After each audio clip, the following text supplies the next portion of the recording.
બનાસકાંઠા જિલ્લાનું ડીસા વ્યાપારી મથક તરીકે અને બટાકા નગરી તરીકે વિશ્વ પ્રખ્યાત છે, જેના કારણે હાલ બટાકાની સિઝન ચાલુ છે અને બટાકાના ટ્રેક્ટરો ભરીને સ્ટોરમાં જતા હોય છે। ત્યારે ડીસાના મુખ્ય માર્ગ પર આ ટ્રેક્ટરો પસાર થઈ રહ્યા છે અને જેના પગલે ડીસામાં ટ્રાફિકની સમસ્યા બની છે।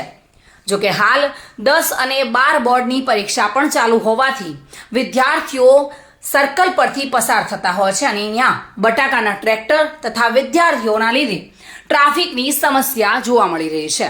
ત્યારે આ પ્રશ્ન પેચીદો બન્યો છે।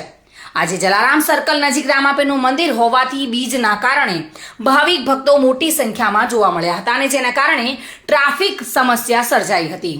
આ ટ્રાફિકમાંથી પસાર થવા માટે લોકો મજબૂર બન્યા હતા। ત્યારે ડીસામાં ગીચતાના પ્રશ્નને લઈને ખૂબ જ આ પેચીદો મામલો બન્યો છે અને જેના પગલે આજે ડીસાના જલારામ સર્કલ નજીક પસાર થતા વાહન ચાલકો તેમજ વિદ્યાર્થીઓ આ ટ્રાફિક જામમાં ફસાયા હતા અને ત્યાંથી પસાર થતા ધારાસભ્ય પ્રવીણ માળી ગાડીમાંથી ઉતરીને ડીસા શહેરમાં ટ્રાફિક પોલીસ અને ટ્રાફિક બ્રિગેડ જવાનો સહિત પ્રવીણ માળીએ આજે ટ્રાફિક જામમાં ફસાયેલા વાહન ચાલકો તેમજ વિદ્યાર્થીઓને ટ્રાફિક ખુલ્લું કરાવીને પસાર કરવા માટે મદદ કરી હતી।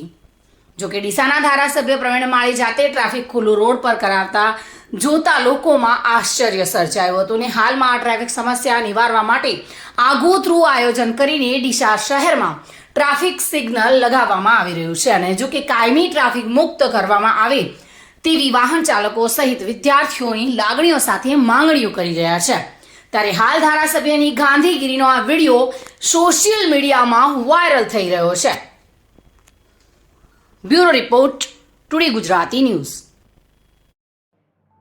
આ સમાચાર આપને કેવા લાગ્યા? ટુડે ન્યૂઝને લાઈક, શેર અને સબસ્ક્રાઇબ કરો।